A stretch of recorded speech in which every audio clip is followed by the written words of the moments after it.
We're cooking with wood now, y'all.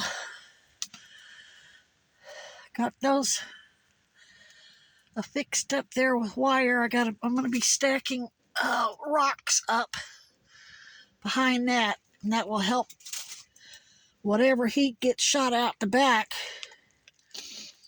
will be retained in those rocks. I'm not doing anything permanent because I have not put the shelter over in its permanent spot. Right now I'm getting this stove burnt in, and as you can see, there is smoke. Let's see if I get the angle. There is smoke coming up off of it and out from under it too. It's cooking off. It's basically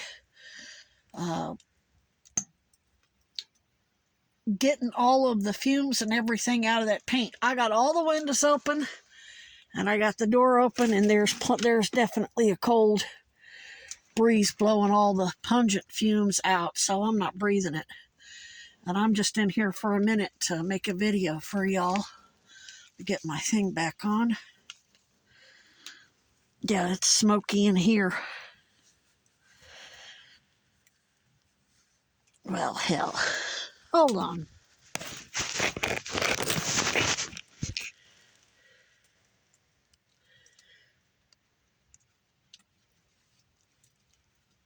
Trying to put my headlamp back on, y'all.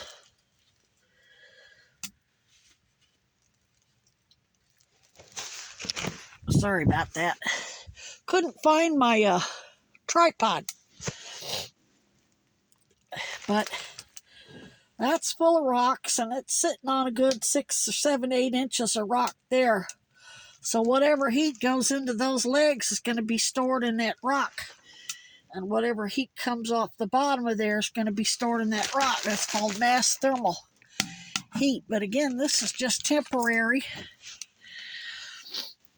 I'm getting this thing burnt in because we're going to have 2 warmer days, and then we're going to have, and I've got it wide open. I've got that wide open, and I've got the flue open. And I'll take y'all outside. That's trash that's got to go to the raccoons came tonight. So I've got their peanuts and their treats. So I can't have my trash out there where they can get a hold of it. That's my ice cream.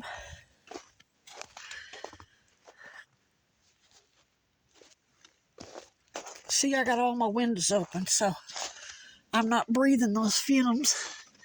We got a full moon that has a spark arrestor on it.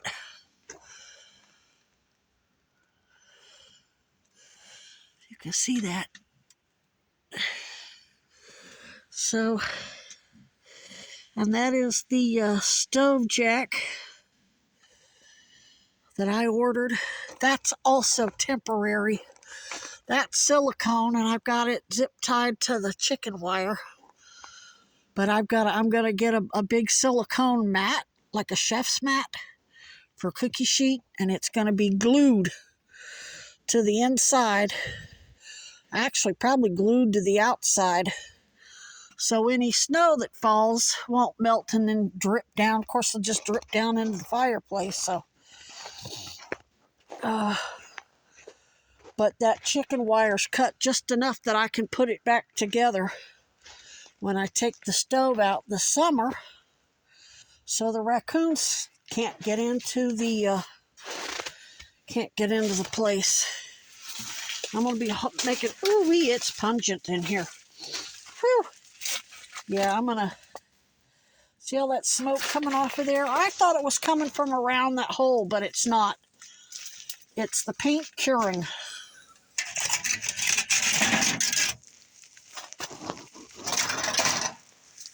The paint is curing to the steel. Yeah, it's real smoky in here.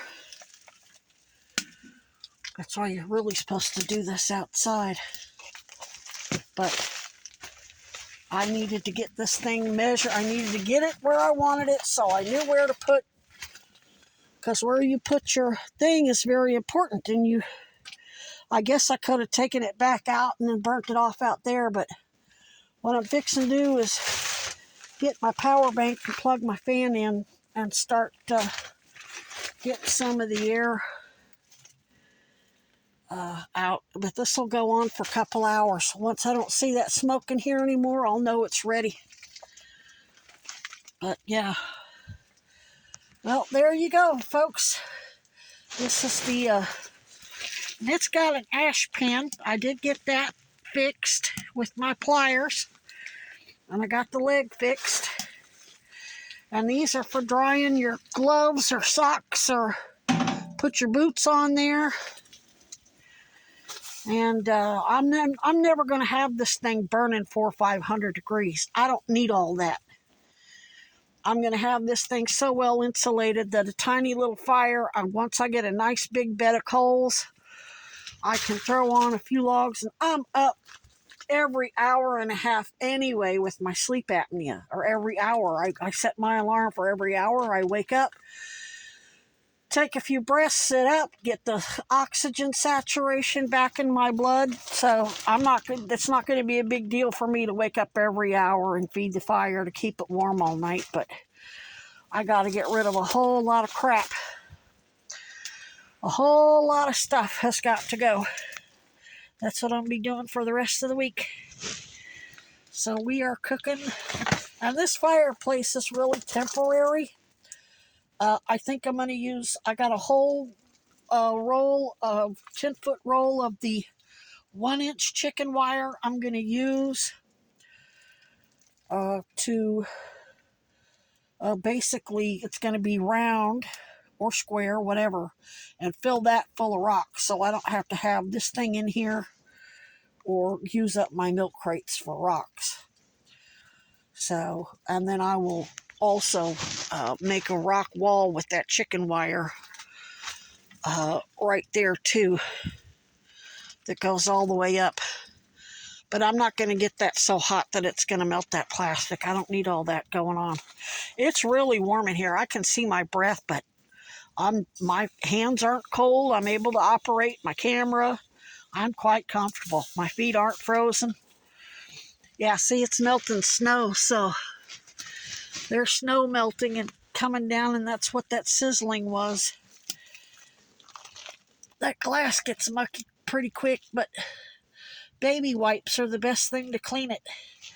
And I got to order me I'm going to order a large welder's blanket to go all the way around here. I don't think anything's going to come flying out of there, but you never know. And I've got this floor mat too that I got from, then I got to put up my underlayment, and I've got my other Mylar here. That's going to go up there to reflect all that heat down. And it will go all along the top. The black underlayment will go around the bottom, and I'm going to use aluminum foil too.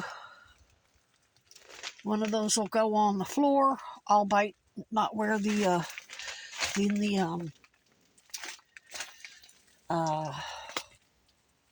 welder's blanket will go underneath that. I'm using pine right now because I want shit that's going to burn hot and fast. And then I'm fixing to go out and cut me some better wood.